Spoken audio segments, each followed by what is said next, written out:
Hello, Fofamit here, and today we're going to be talking about head swaps and clothing changes. So if you've ever had an avatar and you're not able to find fitting clothes for your avatar, in this video we're going to show you how to do that. But also, this video is brought to you by private internet access.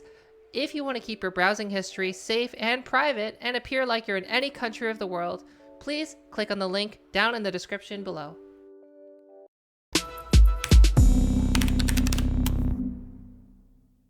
First, you're going to start by opening Blender and then make sure that you have the Cats plugin. I'm going to link that in the description down below.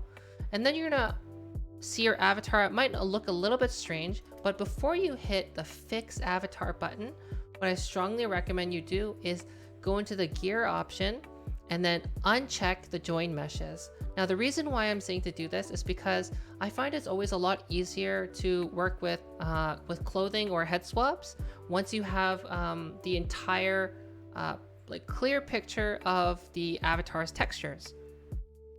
So once you have all of the textures updated on your avatar, then you can bring in the outfit that you want to bring on. So, and then we're just going to repeat the process by adding all of the textures on, just so we know exactly what the clothing looks like. And then once you're done, make sure that you delete any part of the outfit that you don't want to keep. So in this case, I'm deleting the gloves and the boots. So in terms of scaling it down, there's a couple ways that you could do this. So the way I like to scale it down personally is, first I like to go to select the skeleton as a whole in object mode, and then go to scale, and then I scale it down from there. I make sure that you scale all of the XYZs perfectly evenly, just so you don't get any weird distortion.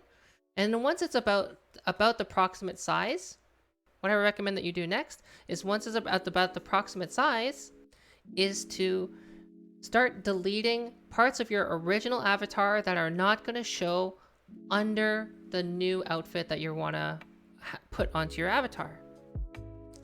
Now, once you do that, you can show your new outfit again and then click on pose mode. And then from there, using the scale, rotate, and move tool, you can start posing and moving your clothing around to try to shape it to fit like the body of your avatar. What you want to do, what I personally like to do, is I try to line up the bones as good as possible. Sometimes the bones aren't going to line up perfectly, but it's ideal to try to line up the bones with the original avatar, just so you don't get any like weird bending or stretching. Now, in this clothing in particular, you might have a similar issue. I found that the chest was hanging a little bit low versus the original avatar. So here I'm pulling in the sculpt tool, and I'm using part of the chest outfit as a reference to just kind of sculpt and pull the chest up a little bit more, so it's more fitting to the original avatar.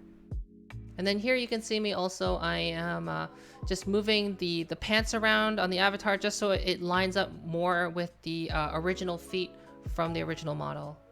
So we did have some parts of the avatar that were kind of poking through, and basically anything that's not visible, not only does it make your avatar more optimized by just deleting it, it also prevents any possible future clipping issues that you might have as well. So once you're done and you merge the two outfits together, and once again, when you do so you go to custom avatar creation and make sure that you merge the outfit to the original avatar. I would uncheck the option of join meshes, because you can always do this again later. And in the case of this avatar, it caused some weird issues with the face, so I had to keep the face mesh separate from the body mesh. Now, once your avatar is all joined together, you want to put your avatar into pose mode and just move the arm and the body around a little bit, just to make sure that there's no weird clipping issues or there's no weird joint bending issues as well. Just as a reminder, just double check in the Viseme setting in the Cats plugin to make sure that your avatar is fully ready for VRCHAT just by creating the lip sync. Then all you have to do is bring it into Unity and then add all of the textures like you would normally. And since we're in SDK 3, there's one little extra step, is by adding the eye tracking If you want to see this in more or detail, please see this video up in the description. Right there, you should see something pop up. If you want to learn more about dynamic bones, I also made another video here. I'll make sure that I link everything in the description as well, or there's a playlist that you might be able to see as well somewhere. But now this avatar is ready to be, I guess, boned up and uploaded to VRCHAT. Thank you so much for checking out my video. If you want to see more videos like this, please make sure you click like or subscribe. Or if you have any questions about avatars or VRCHAT or just anything in general, you can always leave a comment down below and I'll try my very, very best to answer them. Bye bye.